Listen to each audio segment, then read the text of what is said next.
पंच ओसरो करतो, प्रदक्षिणा घालून येतो, एकादशी दिवशी पूजेला बसतो, तेवढ्यात गावाला येतो तारगावचा.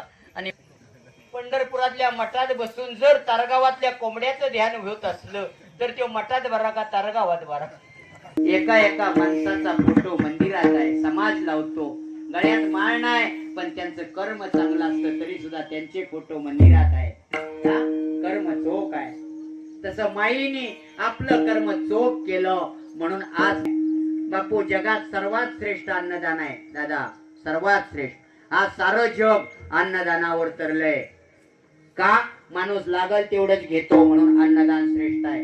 तिथं नुसतं बापूनी माईकवर पुकरू द्या, कीर्तन झाल्यावर पिशवी पिशवी सोनं वाटण्यात येणार आहे. चालू कीर्तनात घरी जाते, पिशवे तरी आणते ती व एरियाची ठिकी घेऊन येते. कोण नको म्हणतोय? पण तसं नाही. अन्नदान मापात माणूस घेतो. आज अन्नदान होणार आहे.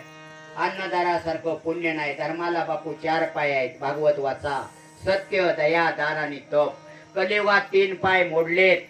सत्य राहिलं नाही, पाऊंडाला खोटा बोलतोय माणूस. दया राहिली नाही, तप करता येत नाही, शतगणिले ते. त्यामुळे दान शिल्लक आहे ते अन्नदान. ऐका, आपल्या घरी 10 माणसं तरी जेवण वर्षातनं ओटले पाहिजेत परके, तर संसाराला यश आहे. का सारखं दुसऱ्याच्या आमंत्रणावर पळायचं, कवा नवी सांगा येतोय वाटच बघित बसायचं नाही. आपल्या घरी वर्षातनं 10 माणसं तरी जेवण उठली पाहिजे तर यश आहे. का विचारा मला, का लगेच विचारायचं? ऐका, कर्णानं सारी दान केली होती. गोदान, भूदान, सुवर्णदान सारी दान केली होती. पण कर्णाला बापू अन्नदान घडलं नव्हतं. त्याला स्वर्ग प्राप्त झाला, तो स्वर्गात गेला. पेटी मस्तर स्वर्गात ज्याच्या त्याच्या अधिकाराप्रमाणे पुढच्या स्वर्गात गेला. 12 वाजता जेवण येतं. कुठं? एवढं ध्यानात ठेवा, नाही तर मळ्यात म्हणाले एखाद्या. स्वर्गात 12 वाजता जेवण येतं. खाली जाऊन आपली तवर गप्पा मारीत बसले. आता तिथं गप्पा कसले त्या काही न गेले होणं. एकामेकाला विचारते ती ओंकार, भावकीनं 7 मन जळानं आणलं होतं का बराबर? जळानं ओलं होतं का वळकं होतं? पेटवून गेल्यावर पुन्हा हलवाय कोण आलं होतं का तुम्हीच हलवून घेतलं म्हणा. याच गप्पा तिथं कशाच्या गप्पा येतात? 12 वाजता जेवण येतं. ज्याच्या त्याच्या अधिकाराप्रमाणे ज्याला त्याला ताट आहे. कर्म असेल तसं ताट आहे. रोज कर्म मग सांगितलं लिहिलं जातं. मंदिरातल्या माणसाला वर गेल्या गेल्या विचारतो, तारगावचा दिसतोय? हो, मी तारगावचा. तुझं घर मंदिरा शेजारी होतं. रोज कीर्तनाला जात होतास का? नव्हतो जात. जेवाय तरी जात होतास का? मुवाला कचडे देऊन पहिल्या पंक्तीला जेवून यातून घरात उताना पडायचो. मग घोट्याकडे पडाय सुरुवात. तिथं दया मारिती जोडीती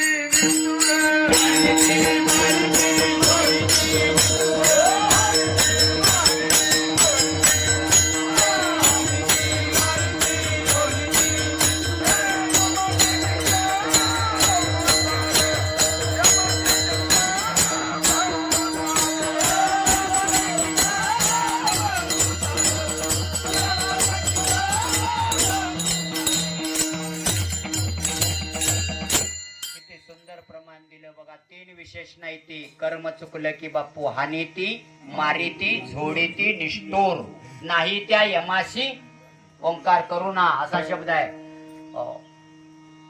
चोरी करून चोराला पोलिसांच्या ताब्यात दिल्यावर दादा तुम्ही किती मारायचं? हो, नाही त्या यमाशी करुणा. त्यातच हिची विगंती आहे. हेच नाही तरी कुठे दया माया आहे? पोलिस किती मारते त्या आरोप्याला आणि पुन्हा काय खोबरेल केला चोळते ती होईल. नाही त्या यमाशी कर्म चुकलं की शासन आहे. हानीती, मारिती, झोडीती, निष्ठूर यमाचे किंकर बहुसाल. वासनेच्या संगे नको जाऊ मना, पाहत्या रावणा कैसे झाले कर्म इंद्रा पडली भगे चंद्र झाला काळा नारद चुकला चाळा भजनाचा कर्मे दशरथ वियोगी मेला कर्मे श्रीराम वनवासा गेला कर्मे रावण क्षयो पावला वियोग घडला सीता देवी कर्मे दुर्योधनादी रणी नाशिले कर्मे पांडव महापंते गेले कर्मे सिंधुजळ सोशिले नहुष झाला सर्प देखा कर्म नानास आहे कुणाला कर्म सोडित नाही तुमचं कर्म वेगळं आहे माझं कर्म वेगळं आहे मी कीर्तन करतोय म्हणून माझा पोरगा कीर्तन करील सांगता येत नाही महाराज वाजवते ते म्हणून त्यांचा पोरगा वाजविल असं सांगता येत नाही महाराज पेटी वाजवते ते त्यांचा पोरगा पेटीच वाजविल असं सांगता येत नाही एखाद्या बरी महाराजांच्या मागाऱ्या पेटीचं फोडून जळान करील एवढ्या 2 दिवसाचं पाणी तापलं म्हणे बापा नाडकं ठेवली बिनकामाची त्याला त्याच्यातलं ज्ञान नसल्यानं काय करील करते जळानच करील तसं प्रत्येकाचं कर्म वेगळं आहे म्हणून कर्मे दशरथ वियोगे मेला देवाच्या बापाला सुद्धा कर्म सुटलं नाही माईने कर्म चांगलं केलं मुलं बाळ सुशिक्षित सारी मुलं शिकवून संसाराचा काबाड कष्टानं गाडा खेचत नेहून आपल्या वयाच्या महाराज मर्यादेच्या माध्यमातून लोकांची मन राखून सत्य कर्म पुण्य कर्म अवलंबून आपलं जीवन व्यतीत केलं ऐका 12 वाजता ताट भरून आली साऱ्या राजांना पंचपक्वान्न मिळालं पण कर्णाच्या ताटात मात्र घोड्याची लीड आली नीट मुद्दा ऐका म्हणून अन्नदान घडलं पाहिजे डोळ्यातनं पाणी आलं कर्णाच्या महाराज कर्णाने सांगितलं माझं काय कर्म चुकलं मी घोड्याची लीड खाणार नाही यमानं सांगितलं ऐक सारी तू दान केलीस पण तू अन्नदान केलं नाही सारखा लोकांच्याच आमंत्रणावर पडत होतास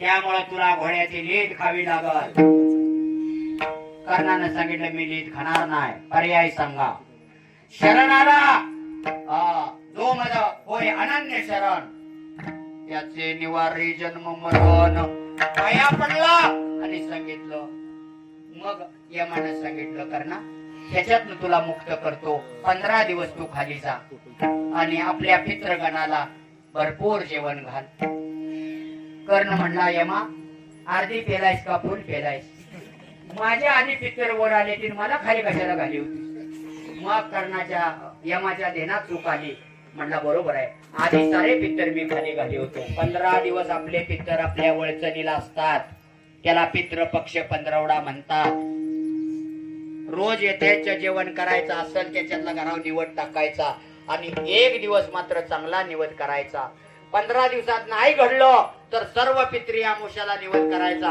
कारण आमोशाला करंट असतो हे सांगितल्या बरोबर महाराज हा विधी आपण केला की आपल्याला सुद्धा ते पुण्य मिळतं महाराज म्हणतात हे तुम्हाला सांगून जातो आता मी थांबणार नाही आपुल्या माहेरा जाईन मी आता निरूपया संता हाती आला ज्ञानेश्वर माऊली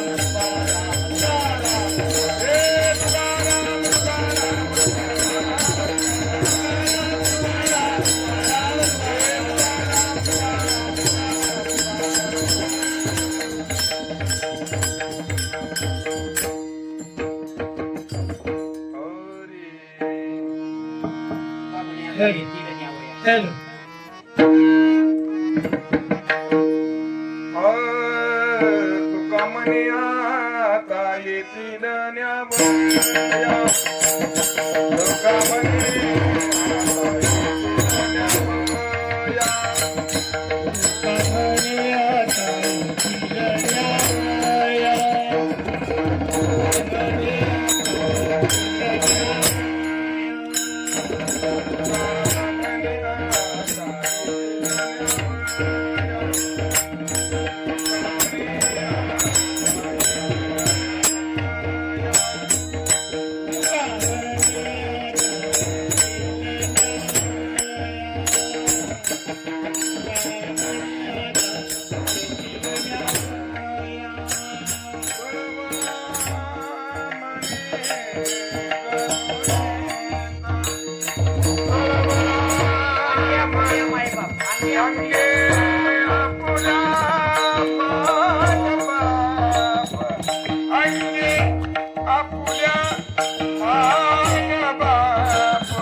Thank you.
आम्ही जातो तुम्ही कृपा तुझ्या आम्ही जातो तुम्ही कृपा सगळा सांगावे थोड्या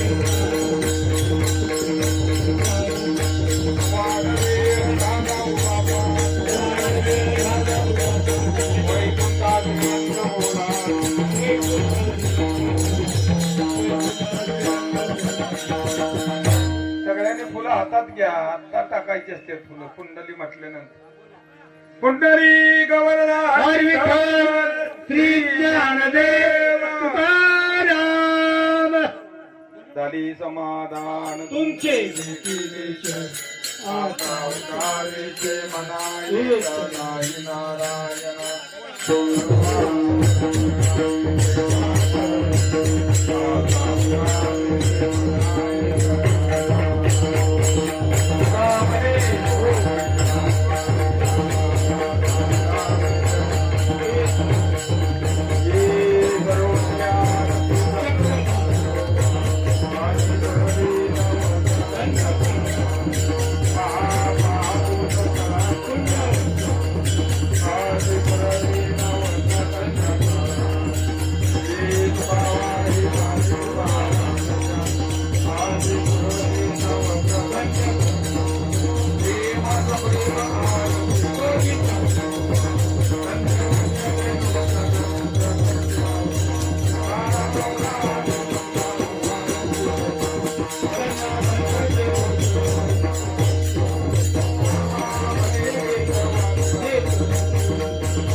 या संताची निर्वीच मदती आणि तुझे काही न मागू देवा तुकामने आता उदारतोई मद ठेवी पायी ज्ञानदेव तुकाराम ज्ञानदेव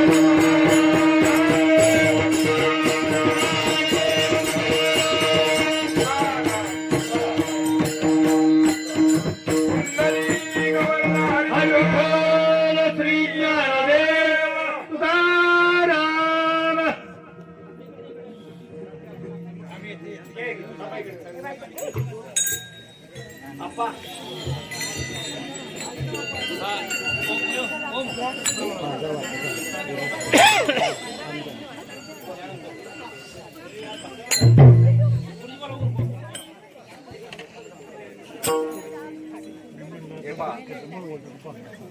आता या हा कार्यक्रम संपन्न झालेला आहे. आता सर्व उपस्थितांनी भोजनासाठी थांबायचं आहे आणि भोजनाचा लाभ घ्यायचा आहे. रामकृष्ण. संयोजकांनी व्यवस्था करा जरा, तिथलं साहित्य जरा संपूर्ण बाजूला काढा.